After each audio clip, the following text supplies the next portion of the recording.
Good morning, everyone. How are you today? It should be the middle of your weekend.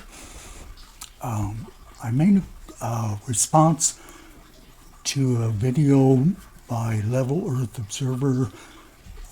Often we get these challenges by flat earthers. Usually they're nothing. They seem to just want to show you that they can think up things that you can't answer. And so I made up a response. And so I wanted to show you, here is his well,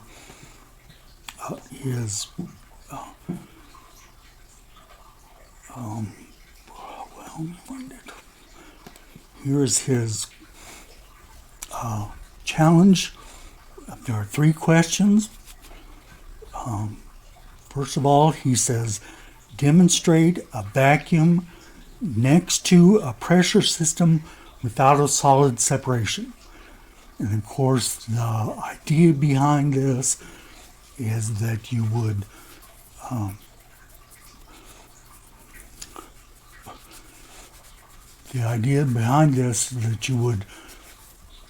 you're not able to have an atmosphere without a dome. That's what their purpose is. And they're trying to state this in scientific ways. So they come up with this question. We've heard this question over and over and over and over.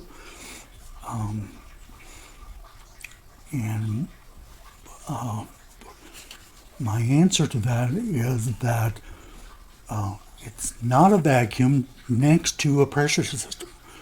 It is a pressure system that starts at 14.7 and it gradually decreases until it gets to 0.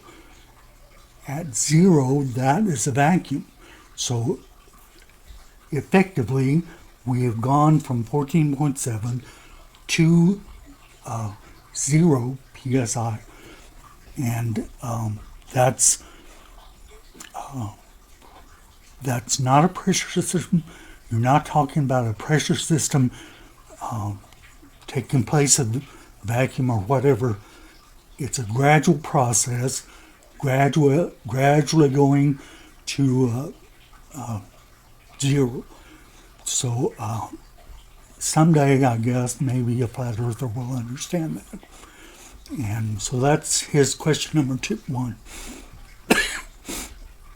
Number 2 is kind of interesting.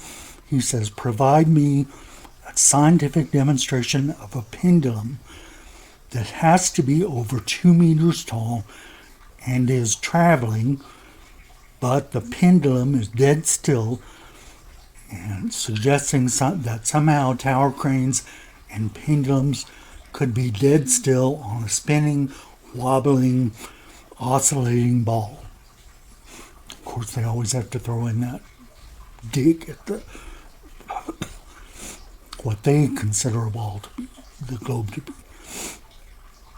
Well, this is a very invalid experiment.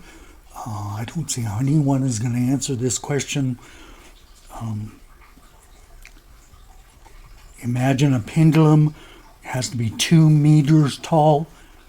Okay, 2 meters. Those of you that think in metric terms, 2 meters is about my height or taller than my height. I think I'm like 187 centimeters. So a 2 meter pendulum. Now, this pendulum has to be in something traveling. So I checked. In my car, obviously the ceiling is not going to be high enough for a 2 meter pendulum. I also checked buses, trains, airplanes. None of them have ceilings that high. You'd be hard pressed to get 180 centimeters, and that's only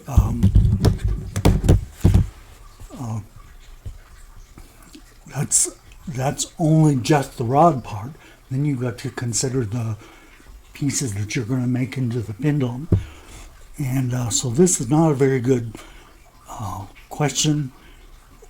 However, a guy on YouTube attempted that, QED, and so I'll include that link for QED in the description. I encourage you to go look at that and to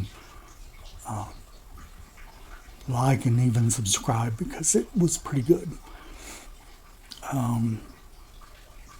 So then he has a number 3 question. His number 3 is a demonstration of a large standing body of water displaying a curve on its surface. Well, once again, this is a question that is impossible to answer. You're looking at, he's saying a large body of water. So let's think of Lake Michigan, Lake Ontario, Salt Lake, the Pacific Ocean, the Atlantic Ocean, all of these things. Now try to imagine you're going to be able to look out over this body of water and see convexity. How are you going to see convexity if it's a large body of water and you're trying to see from one side to the other? So you're looking at things that are not, he's asking for something that's not possible. It's not possible for you to look that far across a body of water to see the convexity. But in any case, I did provide what I consider the answer. I have a video about bodies of water curving, and I'll provide that link. And I have a link to a test at the Salton Sea where some independent scientists went to try to measure the curvature across the Salton Sea. There were a lot of scientists there. They invited a lot of flat earthers. If you know where the Salton Sea, it's quite a drive out there, a long distance to travel. And I know, for example, one guy asked Mark Sargent, who must have traveled 800 miles. They asked Mark Sargent, "So what did you think of the test?" And he just said, "Refraction," and walked off. Quite an answer from a well-known flat earther. So anyway, I thought I'd give you this little tidbit that I did today, and we look forward to providing you some more. See you.